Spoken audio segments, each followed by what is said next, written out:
Buenas noches, bienvenidos al episodio número 416 del programa Coloqueo desde el Instituto de Cultura Puertorriqueña.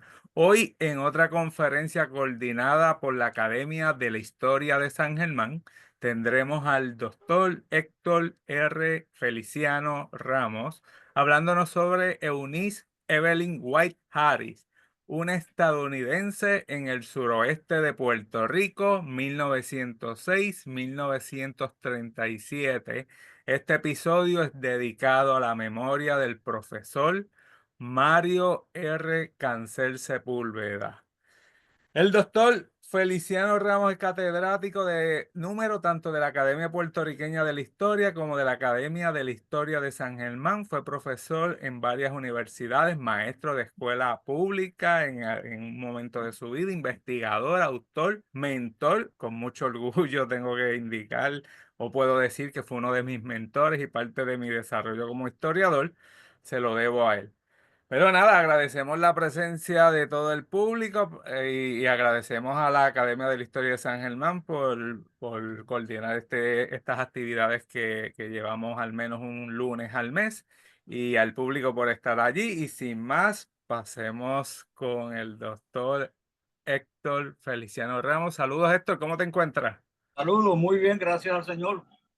Gracias, gracias. Nada, vamos a iniciar. Yo voy a estar en los controles. Eh, Nada, me vas a ver aquí y voy a empezar a compartir el programa. Bueno, hoy, en primer lugar, gracias a la academia a la que pertenezco y a Coloqueo, dirigido por Pablo Crespo, que me han permitido participar con ustedes en esta tarde.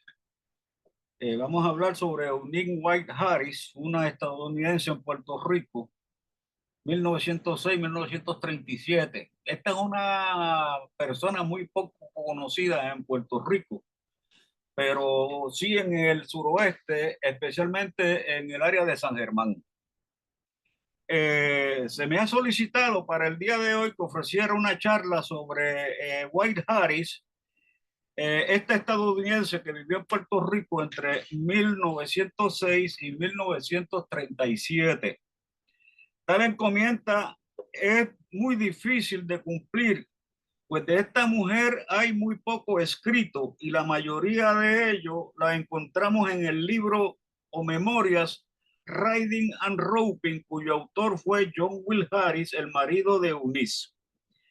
Naturalmente, esto representa un problema serio para el investigador, pues las anotaciones de Harris sobre su esposa evidencian grandes sesgos forjados sobre el intenso amor, respeto, admiración y agradecimiento de un marido por su mujer. Afortunadamente, se han conservado los diarios de ella en Puerto Rico y una serie corta de cartas entre 1906 y 37 años que abarcan la relación directa de los Harris con Puerto Rico. La información en estos documentos que en estos documentos se recogen es muy valiosa en cuanto a las vivencias de esta persona en un país que no era el suyo. Los diarios son fuentes valiosas no solo en cuanto a la vida cotidiana de una familia estadounidense en Puerto Rico a principios del siglo XX, sino además para los orígenes, fundación y desarrollo del Instituto Politécnico de Puerto Rico. Una tercera y valiosa fuente a la hora de seguirle la pista a la vida de Eunice la constituye un libro mecanografiado que ella escribió, Steps, y que es una especie de memoria sobre su vida en Puerto Rico y en el Instituto Politécnico. Curiosamente, el año pasado, la Junta de Síndicos de la Universidad Interamericana publicó en un volumen muy bonito este, eh, parte de ese libro, la parte que abarca desde 1906 a 1913. Yo me imagino que en este año o el que viene publicarán la segunda parte. Todas estas fuentes documentales nos arrojan luz sobre la mujer a la que hoy intentamos acercarnos, sus vivencias, creencias y acciones durante su estancia en nuestro país.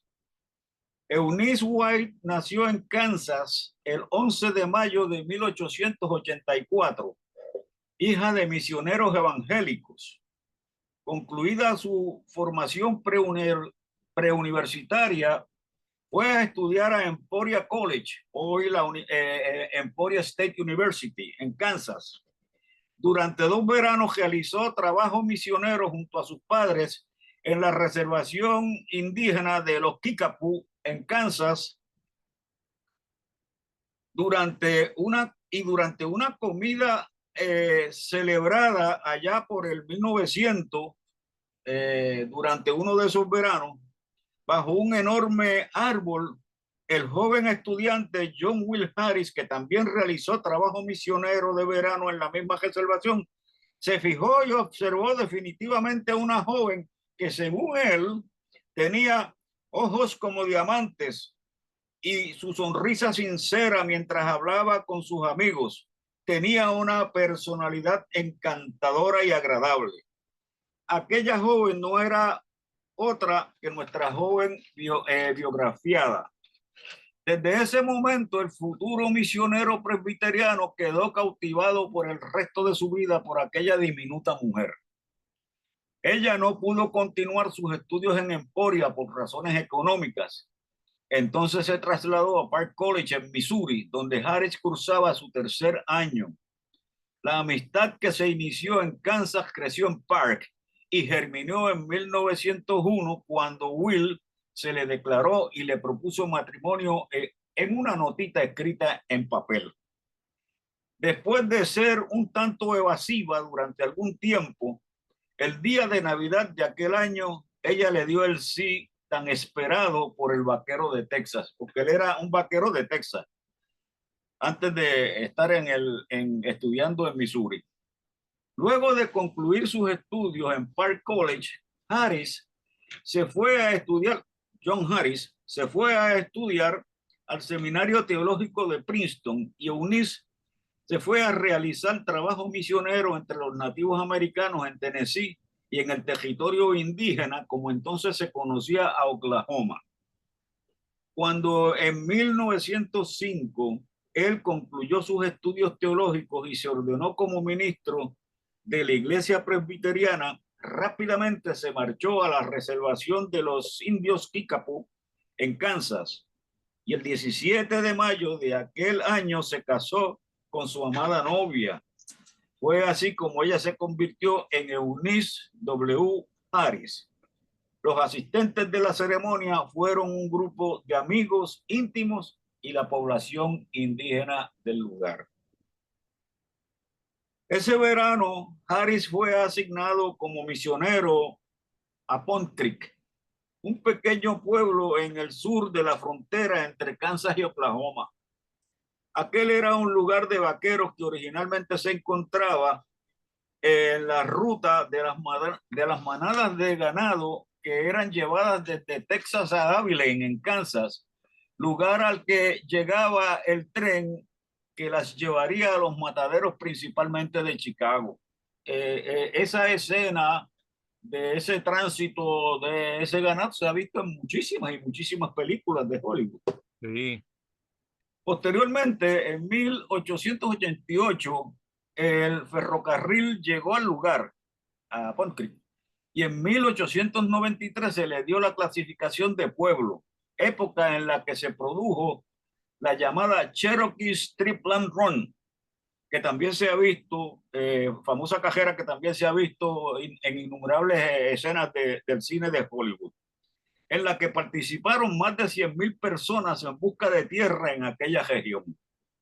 De esa forma se abrieron al público no indígena muchas de las tierras que habían sido reservadas exclusivamente para los indios de Estados Unidos. Es curioso porque ante el problema de los indios, que eran los dueños originales de lo que hoy día es Estados Unidos, las autoridades de Washington se plantearon en el siglo XIX, a mediados del siglo XIX, que había que ubicar a los indios en algún lugar, que no podían seguir dispersos, y los fueron concentrando en este territorio que no había sido colonizado, que hoy día se conoce como Oklahoma y que se reservó por decisión gubernamental, se reservó exclusivamente para los indios. Sin embargo, en 1893, las presiones que el gobierno de la época, el gobierno de Estados Unidos de la época sufrió,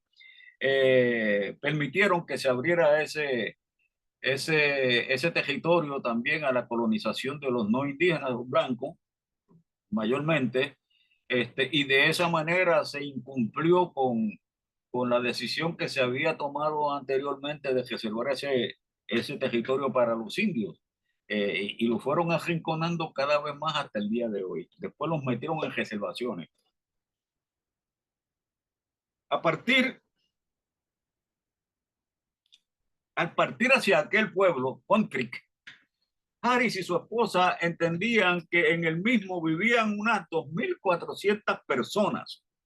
La realidad fue otra.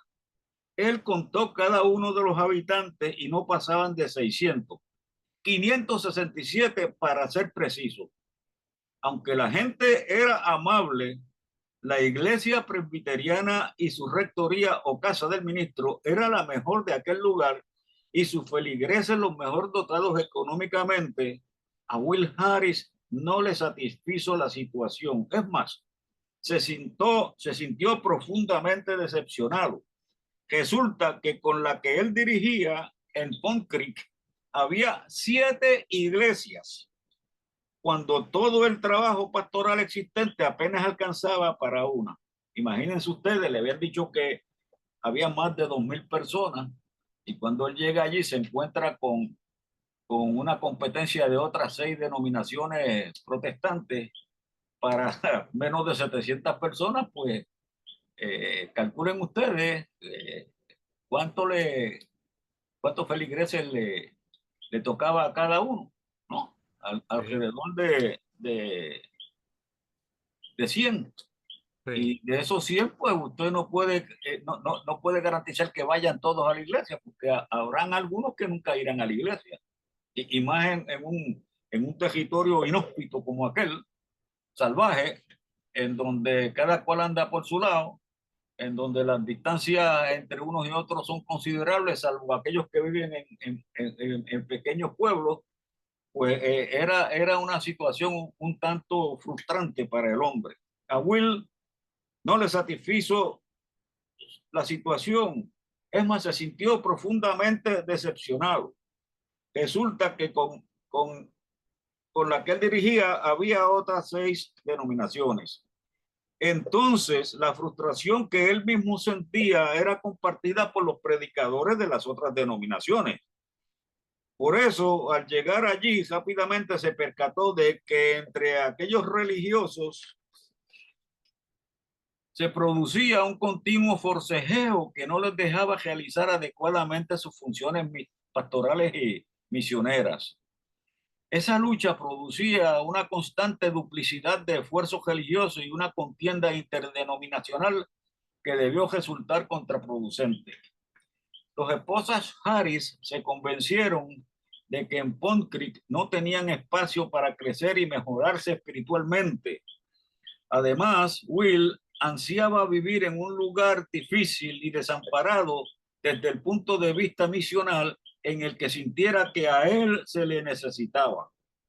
Lo anterior forzó a los Harris a analizar profunda y cuidadosamente su situación, lo que llevó a que en abril de 1906 Will solicitara que su iglesia matriz los destinara como misioneros a otro lugar.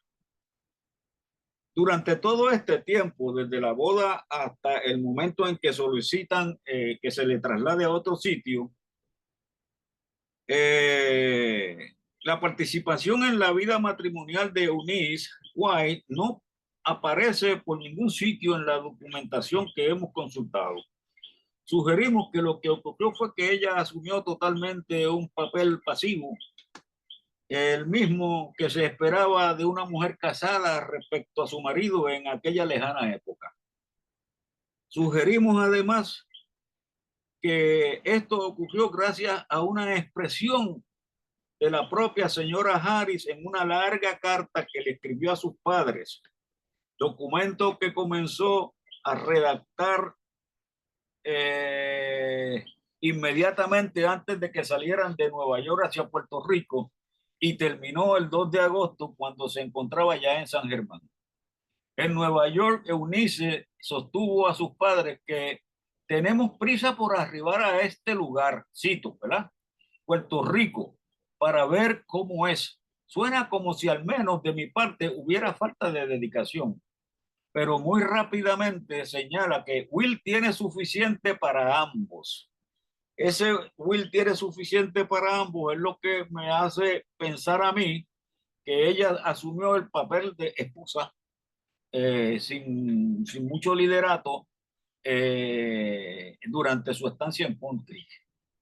Si su marido tenía dedicación o consagración suficiente, esto bastaba para ella. Entonces entendemos que ella asumió su papel en aquel matrimonio, un papel pasivo en aquel matrimonio y que su esposo llevaría la voz cantante en todo. En ese sentido, Eunice fue una esposa tradicional. Decíamos que los Harris decidieron irse de Palm Creek. Él pensó en el extranjero, pensaron en México, Centroamérica, serían buenos lugares para establecerse y solicitaron ante la Junta de Misiones Extranjeras de su iglesia que se les trasladara, pero doña Eunice decía que se les trasladara a América Latina, pero que doña Eunice decía, nos rechazaron porque allí no existían vacantes. Es decir, parece que ya las plazas para misioneros presbiterianos en México y América Latina estaban todas cubiertas. Esta es la primera aparición o intervención al menos de doña Eunice en los asuntos matrimoniales de esta historia. Me refiero a otra carta también a sus padres del 1 de mayo de 1906 desde Pond Creek. Este es el primer documento de Eunice Harris que pudimos consultar en el que plantea algo insospechado para nosotros. Ella sostuvo que Will le dijo que él iría a cualquier lugar menos a África. Rápidamente y con un sentido claro de su realidad matrimonial, ella le añadió a sus padres, esto sonará como si al menos de mi parte hubiera falta de dedicación, pero para un sureño como su esposo, ¿verdad? Ir a África no se escucha muy bien. Recuerden ustedes que esa era una época en donde el racismo era muy crudo. Will Harris era oriundo de Texas, de un pueblito que se llama Dilley, en Texas, y que había sido vaquero. Y él pensó que México podía ser un buen lugar, pues porque en el rancho de su padre, de su señor padre, que se dedicaba, entre otras cosas, a, a ser portavoz de las empresas del ferrocarril en Texas para ir abriendo camino por los campos y praderas tejanas. Y de esa relación, este señor Harris padre obtuvo pingües beneficios y buenas tierras, y así se enriqueció. Pues no, que había mexicanos en el rancho de ellos y por eso, por esa relación existente entre los Harris y los mexicanos, los obreros mexicanos que trabajaban en el rancho, él pensó que a lo mejor México era un buen lugar para irse como misionero, pero no se lo permitieron. Entonces, su antiguo maestro en Park College, Joseph E. McAfee, vino a darles la mano a los Harris, pues como secretario asociado de la Junta de Misiones Domésticas, consiguió que se les destinara a Puerto Rico, que para los Estados Unidos y sus instituciones oficiales no es considerado como territorio extranjero, ni en aquella época ni en el presente. lo que se les informó el 8 de junio de 1906.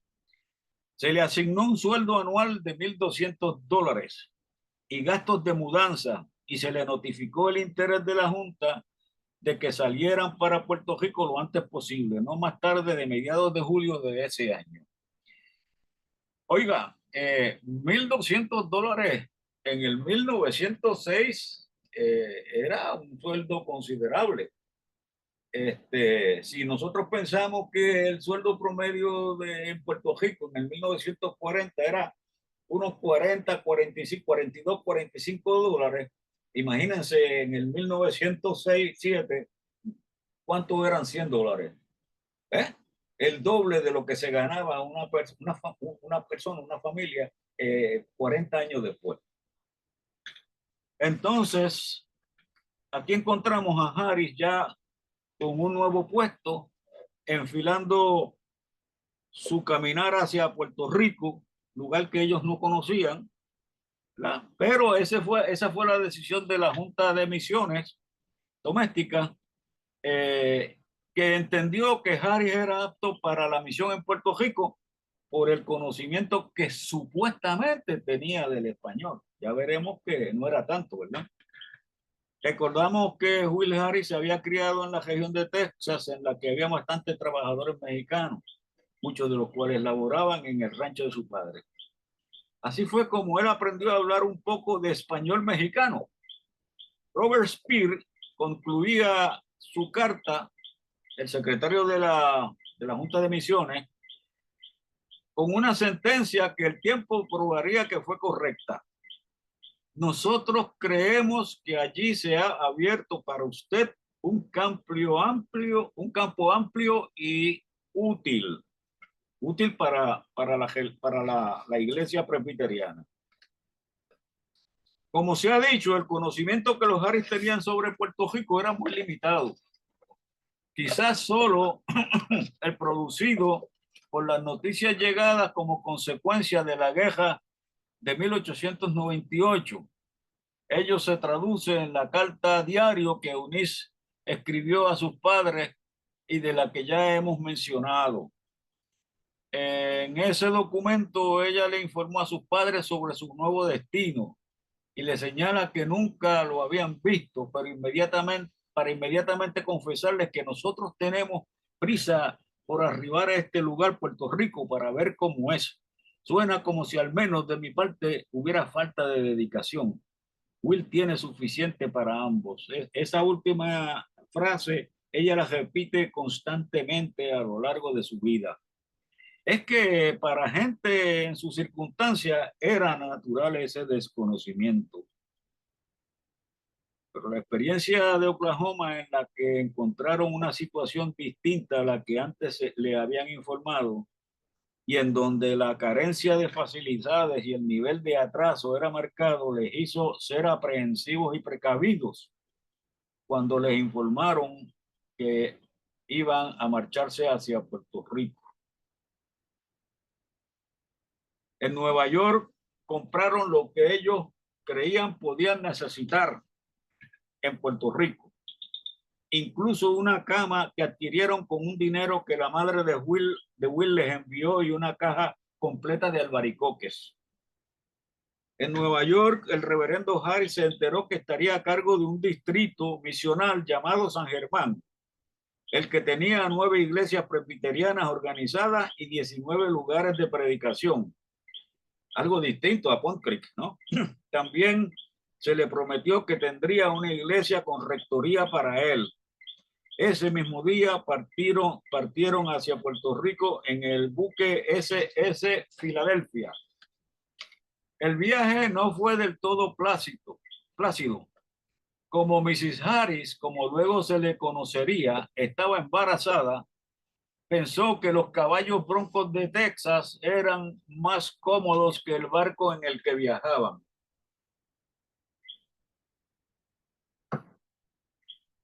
Para ella, el día 12 de julio debió haber sido uno de los mejores de aquellos tiempos, porque por fin llegaron a Puerto Rico. Se nos ocurre pensar que el paisaje de las grandes murallas y los castillos militares a la entrada de la bahía de San Juan, con el morro y las edificaciones de la vieja ciudad, deben haber despejado un poco su aprensión. Solo pensemos en el paisaje de Oklahoma y Pond Creek en 1906. En todo, Puerto Rico era diferente.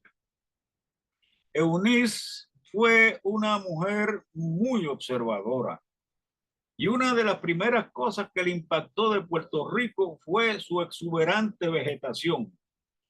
A tal extremo quedó impresionada por el paisaje puertorriqueño que le expresó a sus padres su parecer cuando les escribió a ellos: oh, qué flores y árboles encantadores, posiblemente enfrentándose a la vegetación tropical, cosa que ella nunca había visto y desconocía por completo. Quedó, como dirían en el pueblo de mis padres en Isabela, quedó lela, ¿no? Con esas imágenes se inicia la vida de esta mujer estadounidense en el Puerto Rico de principios del siglo XX. Luego de una estancia de varios días en la capital y una visita al Hospital Presbiteriano, marcharon a su destino, San Germán.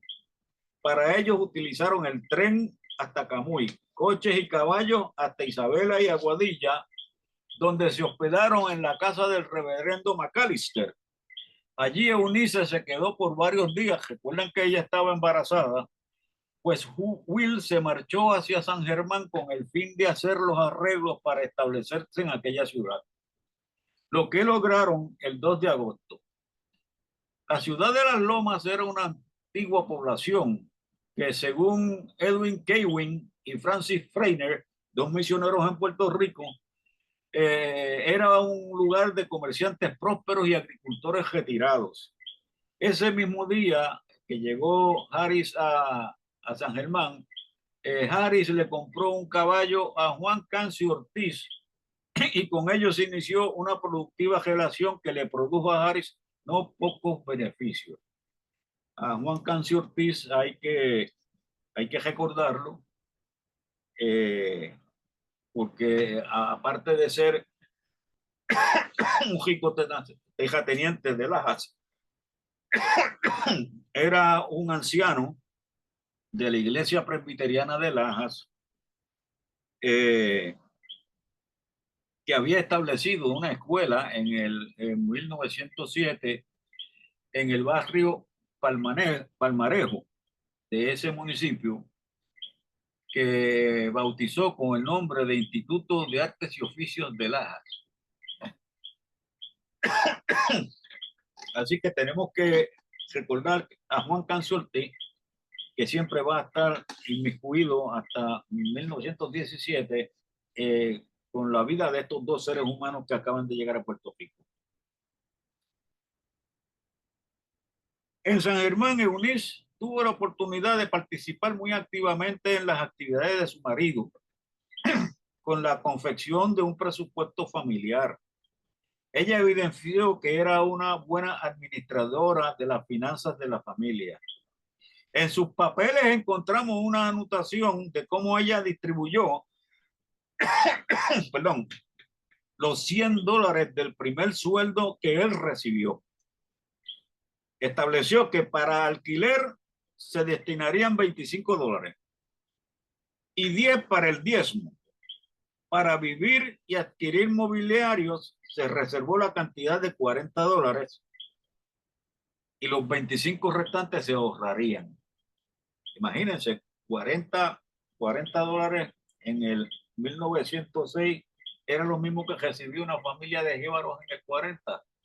Y ellos, con el primer cheque o sueldo, comprarían mobiliario y luego entonces les ahorrarían los $40 para vivir, lo que no estaba muy mal que digamos.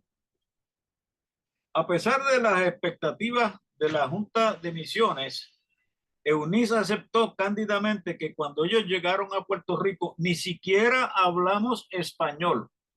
Recuerden que uno de los motivos por los que a él se le destinó a Puerto Rico fue por el conocimiento de español que había desarrollado con los mexicanos de Texas. Y ella acepta que ni siquiera conocían el idioma. Posiblemente lo que conocían era una serie de palabras y frases para entenderse unos con otros y así poder comunicarse con los mexicanos. Por ello, el 6 de agosto comenzaron a tomar clases con un maestro que muy pronto los abandonó al enterarse que eran protestantes. Ese fue el primer choque que los Harris tuvieron con algunos sectores de la sociedad suroccidental de Puerto Rico, por razones religiosas. Otros dos maestros de idioma no le enseñaron español, por lo que Will y Eunice terminaron siendo autodidactas en ese idioma con una gramática española que compraron. A pesar de ello, esta mujer aceptó: nosotros nunca lo hablamos bien. Sus hijos sí lo hablaban cómodamente, pues todos nacieron en Puerto Rico, por lo que su padre los envidiaba. Aquí encontramos un matrimonio extranjero tratando de adaptarse a una nueva realidad y responsabilidades a como diera lugar. Hasta ahora hemos ofrecido solo una serie de rasgos de Eunice White Harris hasta 1906. De ese año en adelante será en sus diarios y otros escritos en donde podemos solo atisbar una serie de características de aquella mujer ejemplar. Pensamos que los diarios son los documentos esenciales para esta reconstrucción. En ellos encontramos de todas las características que la adornaban, la que sobresale. De todas las características que la adornaban, la que sobresale es su honestidad intelectual a la hora de describir y hacer anotaciones de lo que le tocaba vivir cotidianamente. En los mismos no encontramos borrones o tachaduras para ajustar lo que ella escribió a versiones posteriores del devenir de su familia o de los orígenes y fundaciones del Instituto Politécnico y de los primeros trabajos que allí se hicieron, como ocurre con otros documentos, pero no de ellas. Fue una mujer muy observadora y detallista en todos los sentidos. Incluso hizo interesantes anotaciones del cometa Daniel que la familia observó en la madrugada del 6 de agosto de 1907, pero también de otros asuntos, desde una cosa trivial como que su marido se fue a volar chiringa con sus hijos a las lomas del pueblo, o una caravana de hormiguitas subiendo por una de las paredes de la recién encalada casa vieja del Instituto Politécnico, pasando por un leve temblor de tierra en la madrugada del 22 de enero de 1912, la destrucción vegetal de algunos que otro huracán y la llegada de la iluminación eléctrica a la casa alcaldía de San Germán en la noche del 22 de febrero de 1913, que tuvo que ser un gran y llamativo espectáculo para los habitantes de la ciudad. Escribió sobre la llegada en 1907 de una máquina para hacer bloques de cemento que cambiaron la cara de las viviendas y comercios antiguos de la población. Esto se debió a su marido, quien con sus propias manos hizo los bloques con los que fabricó una iglesia y su rectoría y vivienda. Sobre esto yo quiero decir lo siguiente. Años después, cuando ya el Instituto Politécnico se había establecido en San Germán, porque lo cierto es que Juan Cancio Ortiz le entregó a Harris la escuela que tenía en Palmarejo para que él la administrara, y la iglesia presbiteriana lo autorizó para que la administrara y la echara para adelante. Por eso decimos que él no fundó el Instituto Politécnico. Fue uno de los fundadores, pero no fue el fundador. Perdonen, pero es que estoy un poquito ronco, ¿no?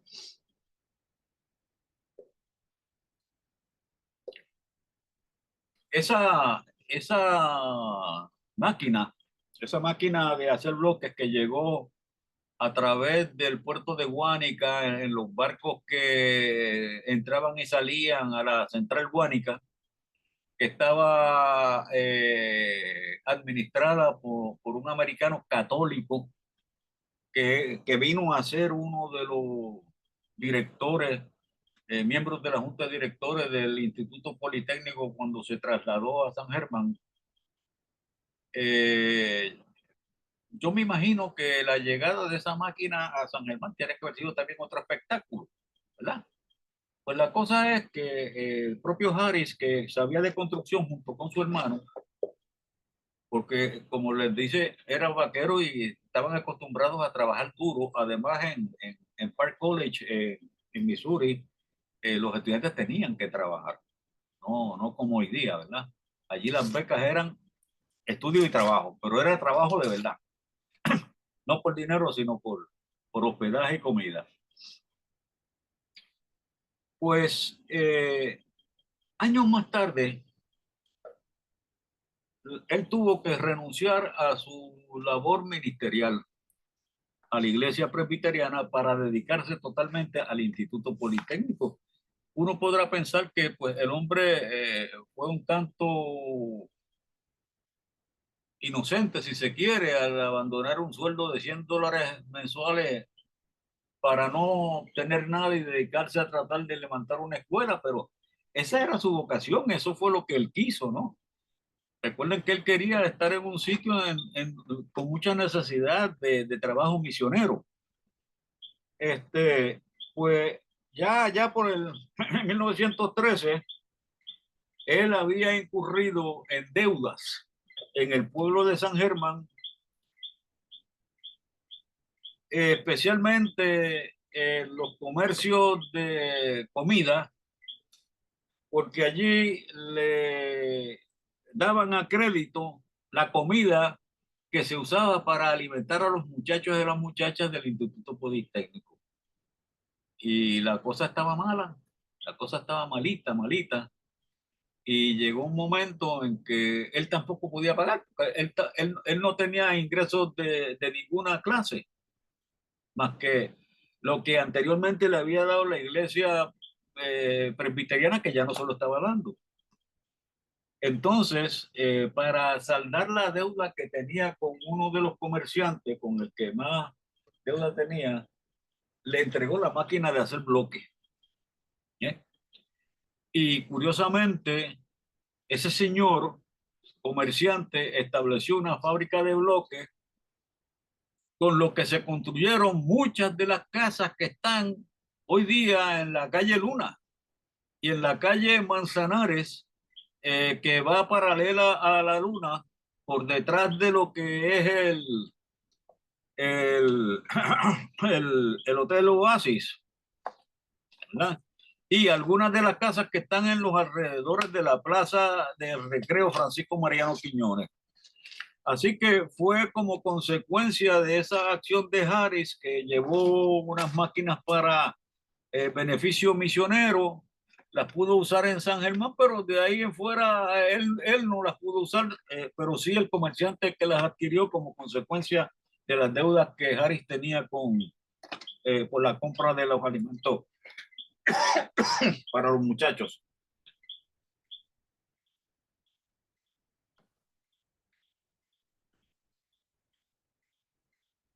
Como hábil cronista, Eunice Harris nos habla de los estudiantes que fueron disciplinados en Lajas y San Germán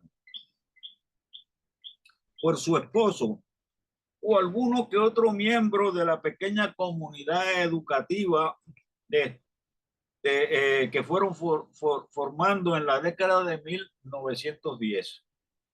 También nos da cuenta en los diarios sobre el trabajo que los estudiantes realizaban, como en la carpintería, las mesas del comedor o los libreros o tablilleros que fueron fabricados por los estudiantes con maderas que cortaban en los bosques del Instituto Politécnico, o la ropa que las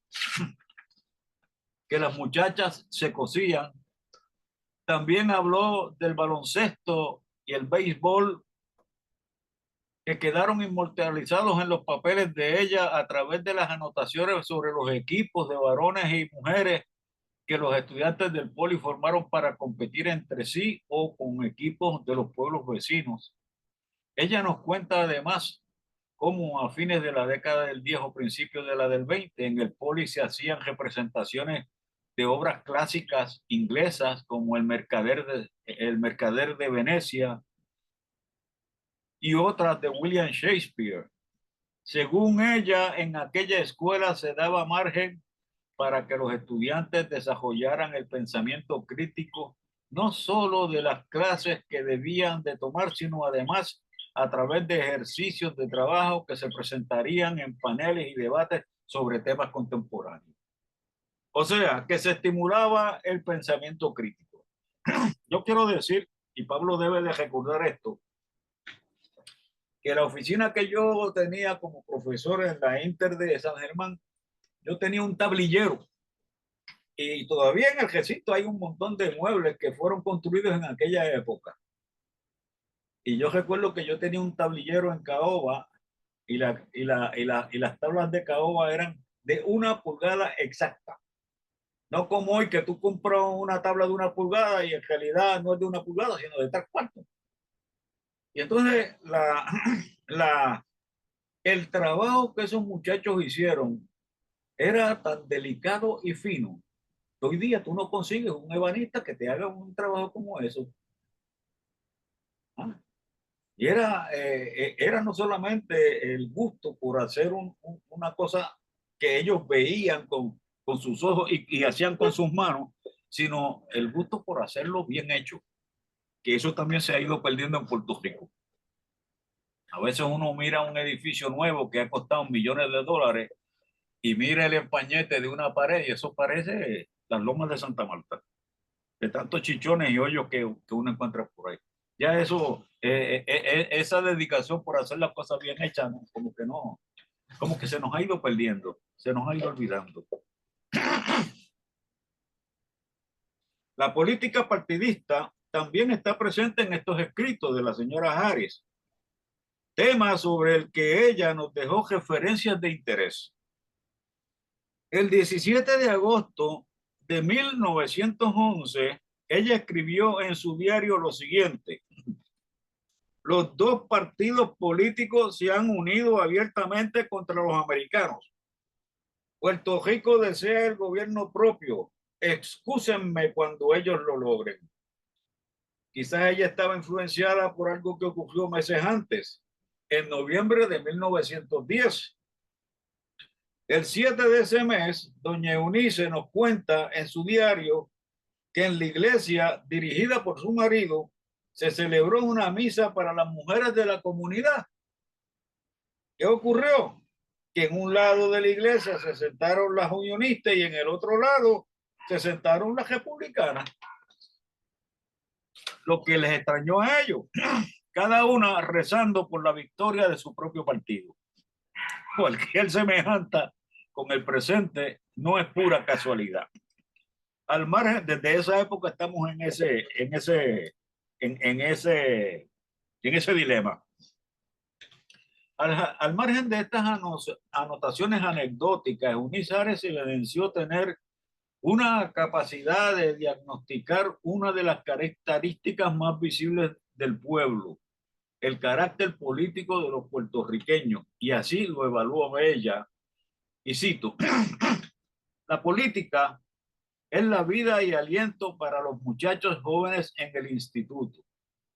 En algunas ocasiones esto causa trastornos en las reuniones de oración. Por ello, doctor Harris evita cualquier discusión sobre política en estas ocasiones. Los puertorriqueños están intensamente interesados en su país. Los estudiantes están continuamente argumentando sobre los asuntos del día.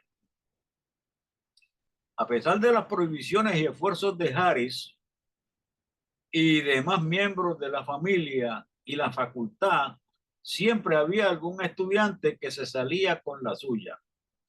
Harris tenía la costumbre de pedirle a algún estudiante que dirigiera el rezo de la ocasión en una sesión de oración en la segunda mitad de la década de 1910, alrededor de 1916-17, cuando se produce la primera graduación de escuela superior en San Germán, que no había escuela superior. Le tocó en una de esas misas el turno a Samuel R. Quiñones, aquel que luego fue político en Puerto Rico del Partido Popular y hasta presidente del Senado en la década del 50 hasta el 60. Le tocó el turno a Samuel R. Quiñones de hacer la oración. Y este se aprovechó de la ocasión para rezar una oración política. Yo me sospecho que un tanto puertorriqueñista. No hubo consecuencias, pues Harris pensó que disciplinar a Quiñones desalentaría la costumbre de orar entre los estudiantes. De ahí en adelante, el control sobre quién dirigía la oración fue muy estricto. Lo cierto fue que Quiñones jamás volvió a dirigir la oración en aquel instituto. La señora Harris fue también una mujer flexible a la hora de aplicar los preceptos y tradiciones religiosas de su denominación. A fines de la década del 20, principio de la del 30, las jóvenes estudiantes residentes en la residencia Borinquen resintieron la férrea disciplina presbiteriana que les prohibía practicar una serie de costumbres muy arraigadas en Puerto Rico. Borinquen es el nombre del edificio del gran edificio de residencia de mujeres que se construyó en San Germán.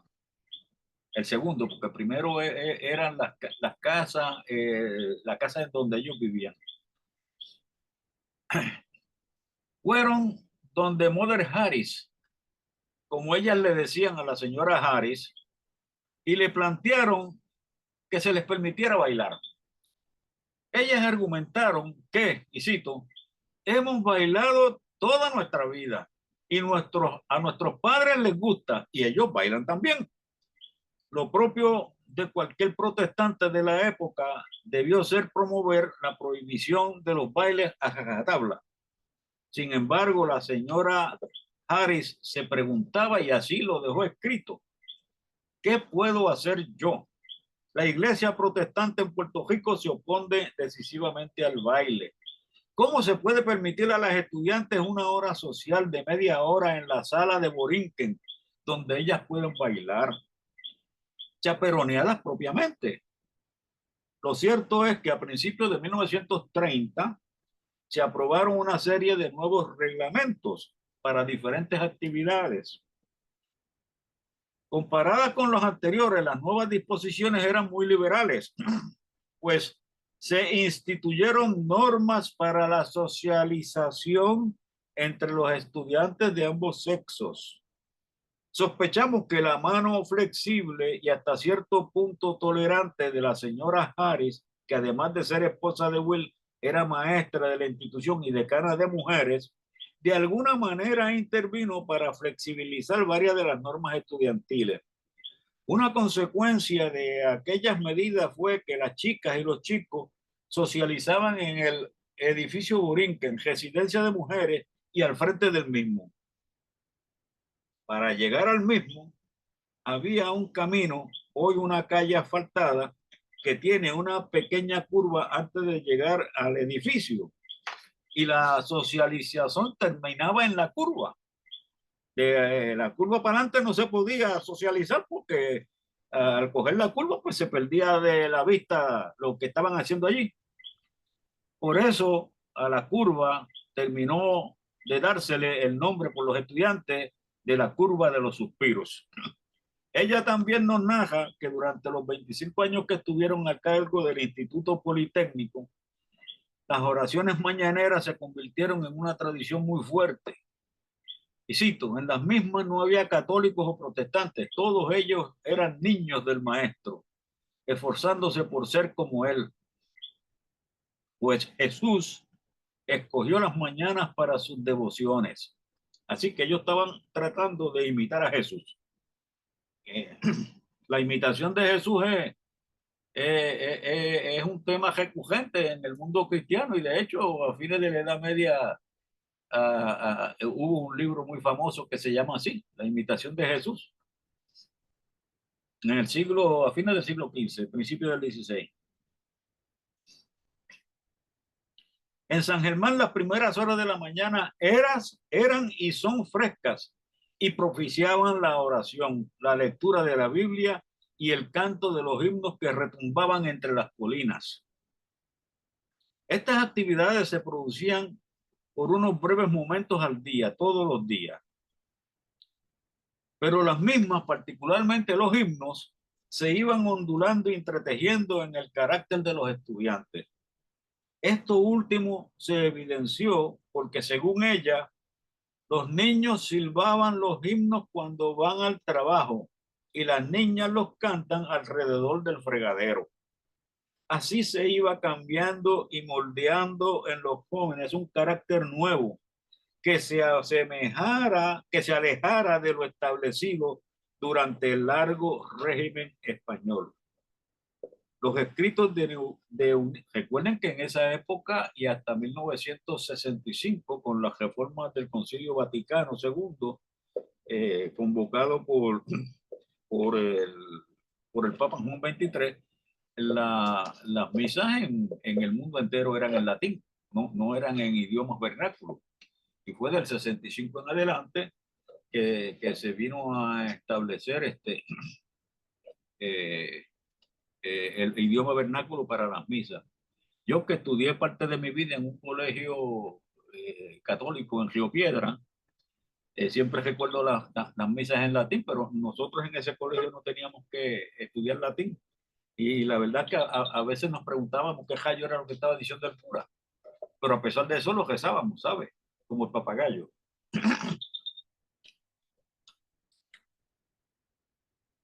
Los escritos de Eunice Harris nos hablan de otros aspectos del Puerto Rico de su época.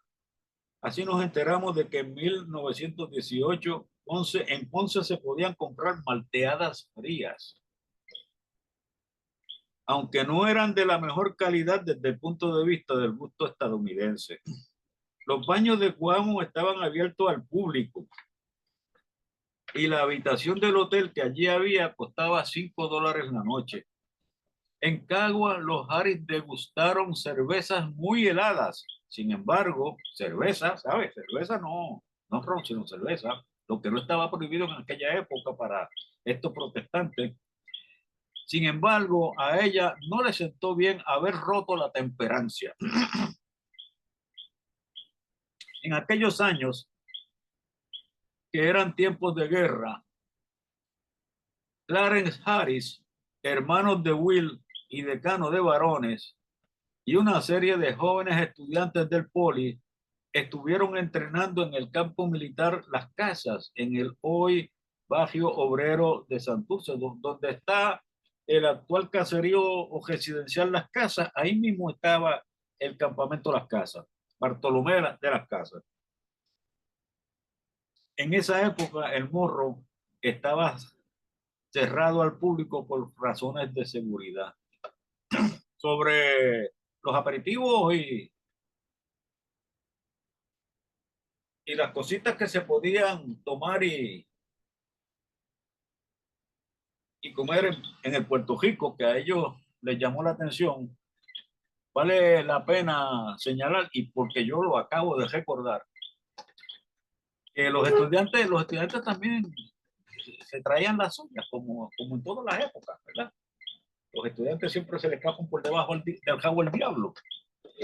Y recuerdo que esto debe haber sido para las elecciones de 1992 o 96. Estaba yo sirviendo políticamente en una escuela, en la oficina de una escuela en San Germán, por el partido al que yo he pertenecido toda la vida. Y pues allí me encontré con una serie de viejos, eh, porque eran viejos y además porque eran viejos militantes de su partido, de San Germeño. Y uno de ellos, que acabé de conocer en ese momento, a pesar que vivía en la otra calle detrás de mi casa, me dice que cuando él estudió en el Poli, ellos tenían la costumbre, los muchachos, los varones, no las muchachas, de bajar todos los días después de comer la cuesta del Poli hasta allá la plaza de Santo Domingo, que es la que está frente al Portacelli, y allí en la esquina había un negocio donde vendían helados. Y hombre, entonces a los Harry les llamaba la atención lo mucho que a los muchachos les gustaba el helado. Y mandaron al doctor Palmer, que era un doctor en biología, creo que era, que se retiró muy viejo, y que era una lumbrera allí, fue una de las grandes instituciones de esa institución a lo largo de su vida. eh, Mandaron al doctor Palmer a vigilar a los muchachos. Pues y él le informaba, así, pues sí, él va por allí, camina, él compra helado, los muchachos compran helado, etcétera, etcétera. Y entonces a él también le llamaba la atención los muchos helados que comían los muchachos. Lo que el doctor Palmer y los Harris no sabían era que los muchachos habían acordado con el dueño del negocio echarle un palo de ron antes del helado al vaso, ¿no? Y por eso era que le gustaba tanto los helados. Y yo me imagino que mezclar ron con dulce irían muy sabrosamente cantando los himnos por calle arriba, ¿no? Hacia, Sí. hacia, hacia el instituto. Esas son anécdotas simpáticas que uno va acumulando y aprendiendo a lo largo del tiempo. Podríamos continuar enumerando actividades en las que encontramos la personalidad de aquella mujer. Pienso que es su marido a quien le correspondió describirla más fielmente. En sus memorias, él señala que ella tenía un espíritu de devoción que él describió de la siguiente forma. Y cito, esto es una cita muy larga. Ella me hizo. Sería desleal si no reconociera esto aquí. Nada de lo que escribo aquí puede manifestar lo que ella ha hecho y logrado en mí, en nuestro hogar, en nuestra universidad y entre los amigos del exterior. Ella sentía profundamente lo que escribía en sus muchas cartas a nuestros amigos, en prosa y a veces en verso. Ella amaba a todos y de cierta manera veía algo en cada uno para elogiar y exaltar.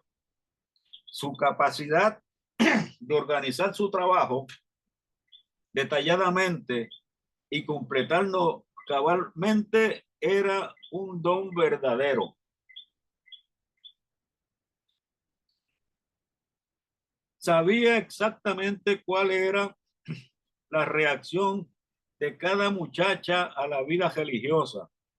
Tenía una paciencia ilimitada con todos, pero era firme en todo. Siempre estuvo a cargo de nuestros gastos personales y llevaba nuestras cuentas personales hasta que sus fuerzas le faltaron. Sin una esposa tan maravillosa, nunca habría tenido éxito.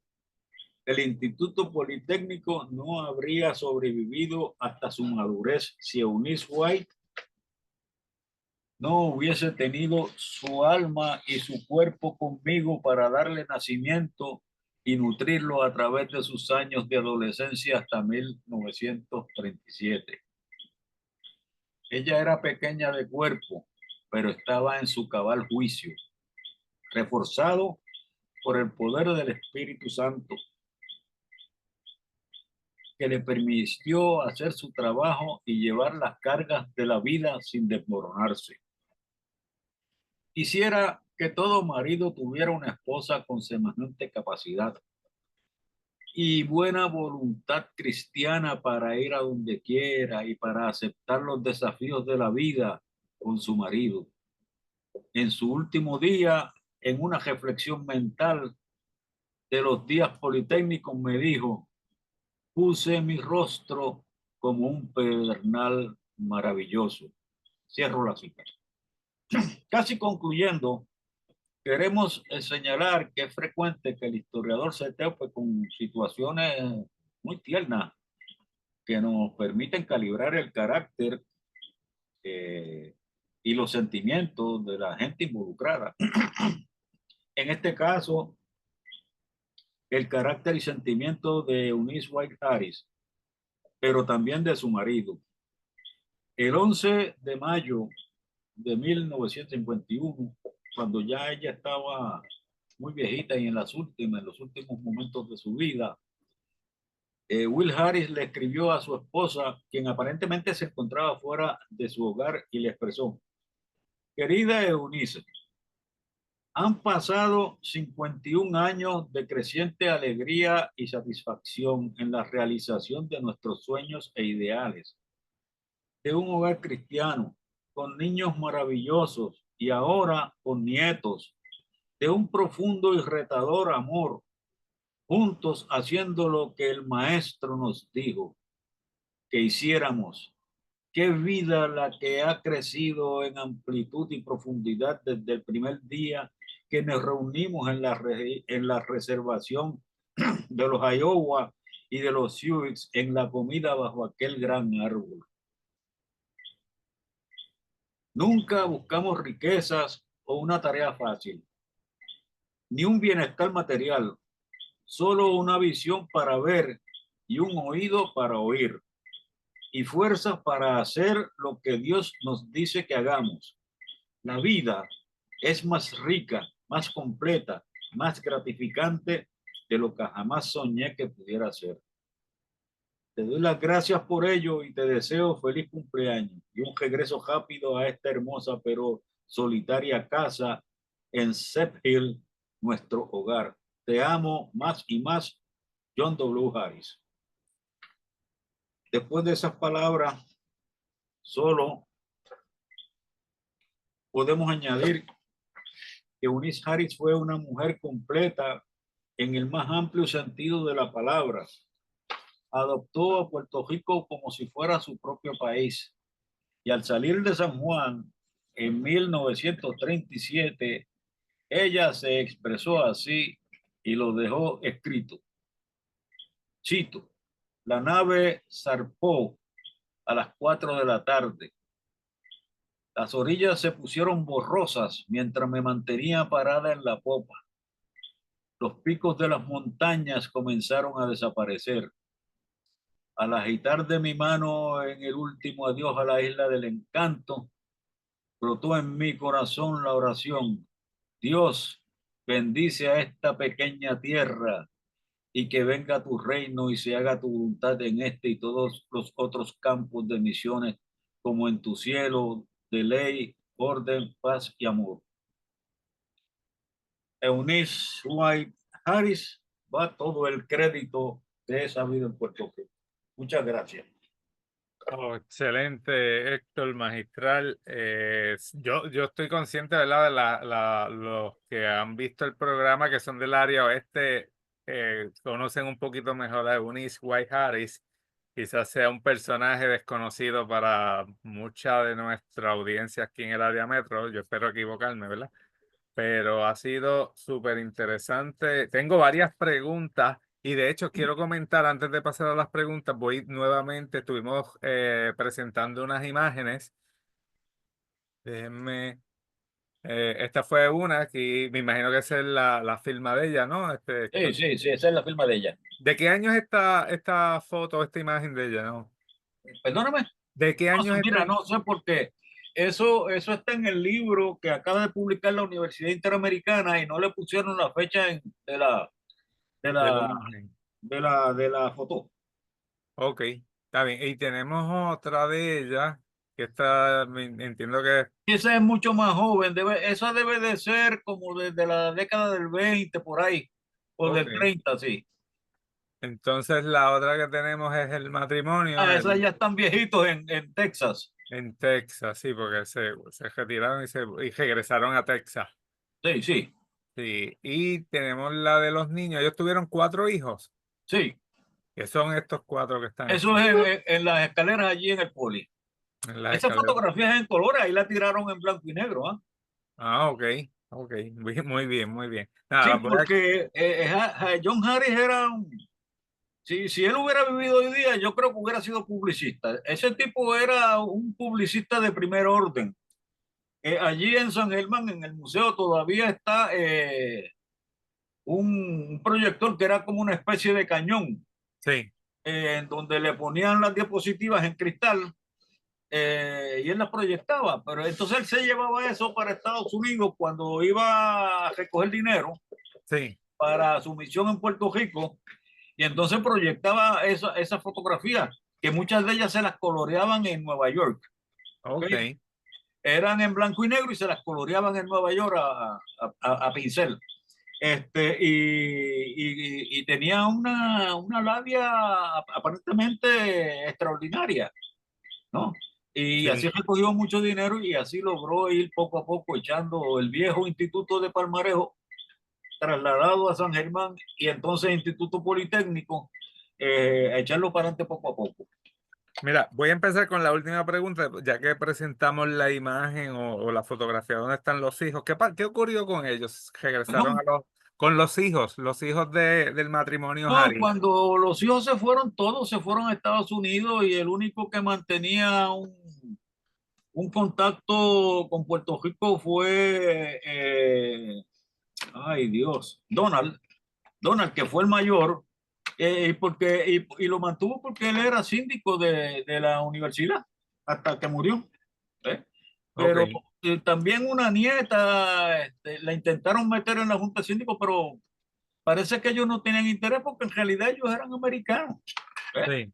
sí, sí. Eso, el instituto, perdóname, el Instituto Politécnico, incluso hasta cuando yo llegué en el 75 allí, que ya era Universidad Interamericana, era una especie de búnker americano, tú sabes, anglosajón, Ok, en donde allí había gente, americanos que casi nunca salían del Politécnico.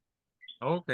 Y entonces, si uno mira los diarios de ellos, la mayor socialización que ellos hacían con amistades era con amigos americanos, no con amigos puertorriqueños. ¿Eh? ¿Se preservan los registros de esos estudiantes o visitantes de esas primeras décadas al instituto Mira, Politécnico? yo una vez pregunté y no me supieron decir, pero yo supongo que sí, porque eso no lo pueden votar. Sí, Eso sí, no sí. lo pueden votar. Bueno, a menos que se hayan dañado, ¿verdad? Sí, claro, pero, por ejemplo, la abuela de mis hijos, la mamá de mi ex esposa, que fue la que me dio la información de que a Eunice Harris le decían Mother Harris, Sí, ¿no? O Mother, eh, se graduó del instituto en el 1931 y los récords de ella estaban íntegros allí, porque una vez por curiosidad nos pidió que se los consiguiéramos y se los conseguimos, estaban íntegros. Yo me imagino que los otros también deben de estar. ok, ok. Mira, Carlos Rivera está aquí en Zoom, Ajá. hace un comentario, lo voy a leer. Dice, Héctor, ¿cómo fue la relación de Eunice con otras mujeres sangelmeñas? Las humildes, las poderosas, líderes o seguidoras. ¿Con quiénes se integró o mantuvo ella una distancia enfocada en su misión? Bueno, es que la información que nosotros tenemos es sobre lo que ella comentaba en sus diarios, ¿no? Y la relación, bueno, por los testimonios que yo pude recoger cuando escribí la historia de la universidad en los 90, que todavía había gente de aquella época vivo, ella era una persona que interactuaba con las muchachas especialmente, que era lo que a ella le correspondía, de una manera muy genuina, muy humilde. Ella en ningún momento se presentaba como superior, ni se veía como superior a las otras personas. Yo no tengo evidencia de con qué gente del pueblo ellos eh, Interactuaban. sí, sí, se relacionaron, porque aquí acuérdate que la figura principal era él, el Sí. reverendo, ¿no? Que era el que hacía negocios en el pueblo. Ella estaba en su casa y en el poli. Y como te digo a ti, eso era pues un mundo aparte, ¿eh? Ok, ok. Entonces yo no sé, yo sí te puedo decir que la mayor parte de las visitas que ellos recibían en su casa y las que hacían fuera de su casa era con americanos que estaban en las misiones presbiterianas o en otras misiones y se mantenían en... Y cuando iban a San Juan o a Cagua o a Coamo, iban a visitar americanos que estaban allí también como misioneros. Ok. Esa era la Perfecto. primera generación de misioneros americanos, los reverendos protestantes o evangélicos puertorriqueños ya son de los 50 y de los 60 en adelante. De hecho, tengo una pregunta que va dirigida por esa línea, ya que lo menciona. ¿Cuándo comenzaron a llegar los presbiterianos a Puerto Rico? Fue en el 98 mismo. Mismo 98. Ok.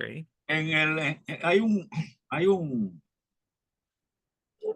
hay muchas anécdotas sobre este tipo de cosas. En el 99 después de la invasión, o Sí, a fines del 98 o a principios del 99, estas iglesias que tenían su sede principal, todas ellas o casi todas en Nueva York, ante la realidad de que ahora los Estados Unidos poseen islas fuera del territorio continental, en lo que nos corresponde a nosotros en Cuba y Puerto Rico, y sí. claro, en Filipinas también, se reúnen en Nueva York en una mesa redonda eh, para, para decidir qué van a hacer con estas nuevas islas, a las que el cristianismo nunca ha llegado, como si la Iglesia Católica no fuera cristiana.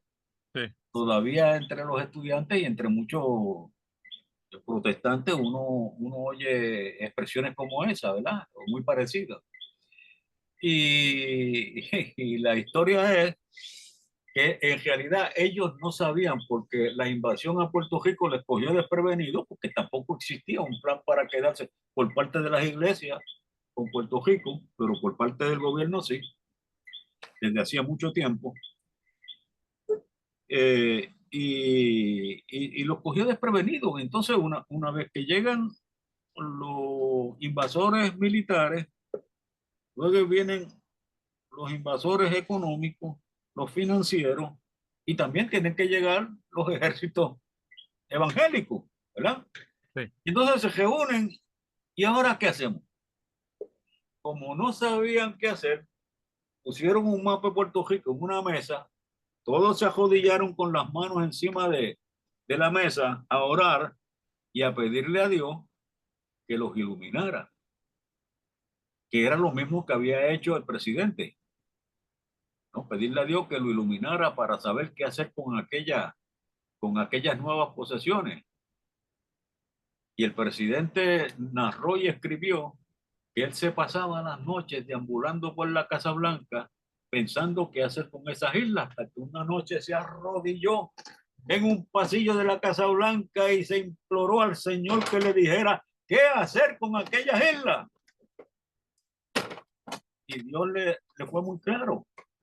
Dios le dijo, quédate con ella, ¿verdad? Quédate con ella. No, así lo dijo, pero es curioso que está escrito. El viejo Entonces, truco. aquellos líderes religiosos hicieron lo propio y le pidieron a Dios que le dijera qué hacer. Y cuando se levantaron, repartieron a Puerto Rico como si fuera un bizcocho. Por eso, por eso en los mapas de principios del siglo XX, sobre los protestantes en Puerto Rico, tuve a Puerto Rico bien dividido en colores, tú sabes, muy interesante. Entonces esa gente llegó ya desde el 99 en adelante. Ok, otra pregunta por esa misma línea, ¿verdad? Hubo varias denominaciones cristianas que entraron a Puerto Rico, protestantes. ¿Cómo se puede explicar que solo la presbiteriana fue la que desarrolló un instituto educativo al nivel que se desarrolló el Instituto Politécnico? Bueno, en primer lugar, la única denominación, salvo la Iglesia Católica, la única denominación protestante de los que llegaron que tenía una escuela era el Instituto Politécnico. Ninguna de las otras tenía una escuela. Y en Puerto Rico se reunieron también los protestantes allá por el 1911, que no había ninguna, tenía una escuela, ninguna denominación tenía una escuela. El único que tenía una escuela era Juan Canciotti, que se la había cedido a Will Harris para que la echara para adelante.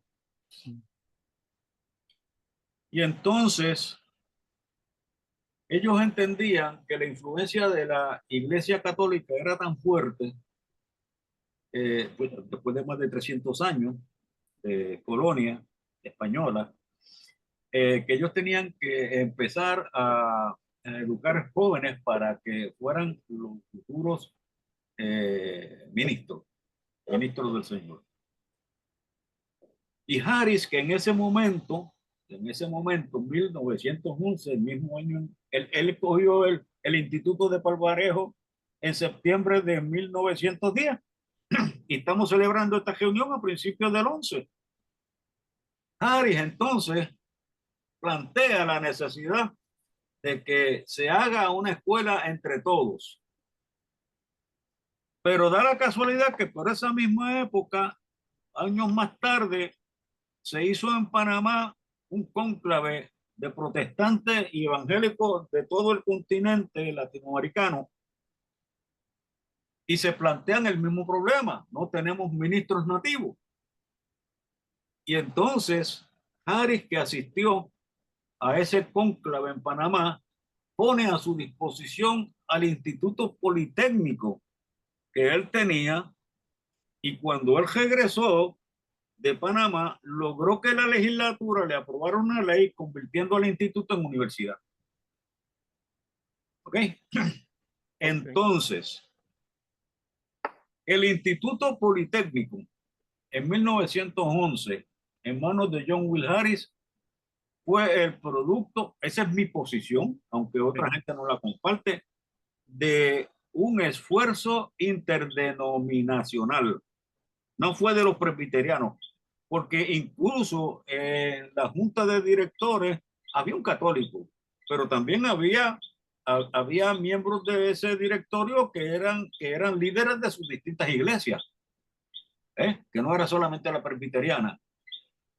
Y el seminario, ¿cómo se llama esta institución de Río Piedra? Concilio Evangélico, no, el que está allí en Atojei, al lado de la universidad. Sí, el seminario El seminario evangélico, evangélico, sí. el seminario evangélico, que es de esa misma época, también fue un esfuerzo interdenominacional, Ok. porque después de todo Jesucristo fue uno y lo que ocurre es que distinta gente hace distintos ajustes y pequeñas interpretaciones diferentes, ¿verdad? Pero el mensaje es el mismo. Y esos dos, y también el periódico El Puerto Rico Evangélico, que es de la misma época, que es un periódico que se establece para llevar adelante el mensaje y la obra misionera evangélica. Esas tres instituciones, Instituto Politécnico, Puerto Rico Evangélico y Seminario Evangélico, son producto de esfuerzos interdenominacionales. No se le pueden acreditar a ninguna denominación en particular. Quizás, como en el caso del Instituto Politécnico, hay una mayor aportación de una gente presbiteriana, ¿verdad? Pero no es exclusivamente de ellos. Interesante el haber aclarado eso. Te voy a hacer la siguiente pregunta, luego voy a leer un comentario del historiador oficial, el doctor Carlos Iván Hernández Hernández, que escribió algo, pero te dejo la Saludos pregunta. a Carlos, buen amigo, ¿no? Sí, sí. La pregunta es si en la documentación que tú verificaste en los diarios, Eunice menciona su opinión sobre el Día de Reyes, fiestas No, patronales y carnavales, no, nada de eso. ¿no? Pues mira, Como el diría histo- Gigi Ávila, esas son cosas del diablo, ¿no? pues el historiador oficial, Carlos Iván Hernández Hernández, escribe: Te felicito, Héctor, por esta Gracias, excelente conferencia. Yo gracias, me gracias. crié en la tercera iglesia presbiteriana de Aguadilla y recordé mucho de la tradición protestante. Nuevamente felicito por una conferencia que, además de Ya, ser histórica, es una memoria. por allá entre Aguadilla e Isabela, había un bar que yo no me acuerdo cómo se llamaba, en donde había un ministro metido haciendo obra, pero no me acuerdo cómo se llamaba el barrio ese. Ok, ok. No sé si Bueno, era montaña, no sé si era montaña, no, era más para sí. la costa. Ahorita alguien preguntó que si podías ubicar el edificio Borinquen. Perdóname. El edificio Borinquen, Ah, si lo ajá. podías ubicar geográficamente. Bueno, ¿Dónde, eso, dónde sí, estaba esto, ubicado? sí, tú sabes dónde está. Eso está al lado del edificio de arte. Dentro de lo que hoy día es la Universidad Sí, sí, Interamericana. el Allí edificio está. aquel grande, Ok, donde ok. estaba la escuelita, que lo convirtieron en escuelita. Sí, donde en los 90 estaba la enfermería. No Eh, sé si te acuerdas. no, la enfermería estaba en el primer edificio de varones, construido eh, para varones. Ah, ok, ok, ok. Era un edificio de 3 pisos allí, chiquito. Pues entonces, doña Eunice no habló nada del Día de Reyes, las fiestas patronales, ni los carnavales. La última pregunta que me queda, que eso fue la primera que hicieron, ¿por qué venir a Puerto Rico? Fue ¿Por una qué? elección. Ellos lo eligieron. ¿Por qué vinieron a Puerto Rico? ¿Ellos lo eligieron No. o los enviaron? Eso no funciona. Yo quiero irme para tal sitio. Eso es como cualquier orden religiosa, ¿no? Tú vas donde te envían. Ok, Y él pidió traslado. A él lo habían enviado a Pond Creek, a Oklahoma. Él no estuvo conforme con la misión que estaba llevando allí, pues que era difícil y él esperaba otra cosa. Después de todo, él era graduado universitario, no era un ganapán de cualquier esquina, ¿no? Y sí. ella era graduada universitaria también. Él además había estudiado lo que sería hoy día una maestría en teología eh, en Princeton, ¿verdad? Así que estamos hablando de una de las grandes universidades de los Estados Unidos y los criterios que esa gente tiene en su cabeza en estas instituciones grandes de la costa este de los Estados Unidos es mucho más cosmopolita que lo que tú puedes encontrar en un pueblito como Pond Creek, que yo me imagino que era una callecita con una cantina y un sheriff y dos o tres entrándose a tiro cada vez, ¿no? Sí, sí. Entonces, pues tiene que ser muy frustrante. Y él pidió traslado y lo pidió para México o América Latina y no se lo dieron. Entonces, su amigo McAllister, ¿no? Le consiguió un destino no dentro. Mira, lo que pasa es que la iglesia presbiteriana, como otras iglesias, tenían unos concilios, ¿no? Y estaba la Junta de Misiones en el extranjero y la Junta de Misiones Domésticas. La Junta de Misiones Domésticas era la que se encargaba de nombrar los misioneros en todos los Estados Unidos y ahora en los territorios. Sí, La Junta de Misiones Extranjeras era la que se encargaba de nombrar ministros fuera del territorio estadounidense y del controlado por ellos. Y entonces él no consiguió hueco y espacio hacia el extranjero, pero por la amistad que tenía con el que había sido su profesor, ese hombre le consiguió un destino en Puerto Rico, que para todos los efectos prácticos era América Latina, pero que estaba ahora bajo el yugo de los Estados Unidos. Así que no estaba considerado extranjero, sino doméstica. Y por eso es que él viene a servir a Puerto Rico porque lo asignan a venir a Puerto Rico. No, él no lo escogió. Ok, Así, interesante. así no eran las cosas. Igual que los curas no escogen a Sí, dónde van, sino que tienen que ir a donde... donde lo- Una vez yo recuerdo que sentado en un hotel en,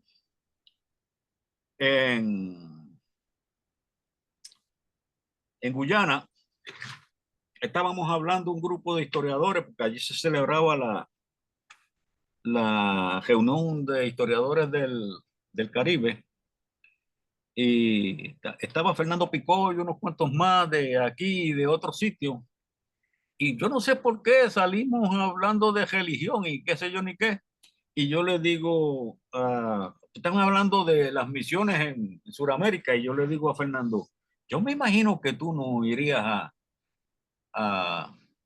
a un sitio como ese, y dice, no, si a mí me mandan, yo tengo que ir, yo no tengo otra opción. O sea, no, eso es como una orden militar. Tú vas a donde te envíen y tú sí. de eso sabes. Sí, sí.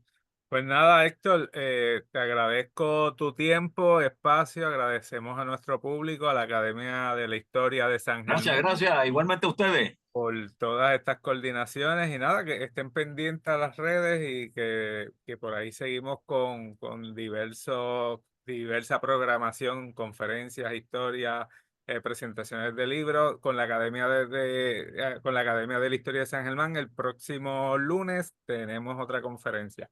Bueno, hasta aquí llegamos, Héctor. ¿Algo que quieras decir para finalizar? No, saludar a toda la gente que se conectó por ahí y que luego me envíe información de cuántos se conectaron a la larga. Sí, Estamos, sí. estamos. Yo te envío. Cuídate. Saludos. Saludos a todos. Gracias. Gracias a ustedes.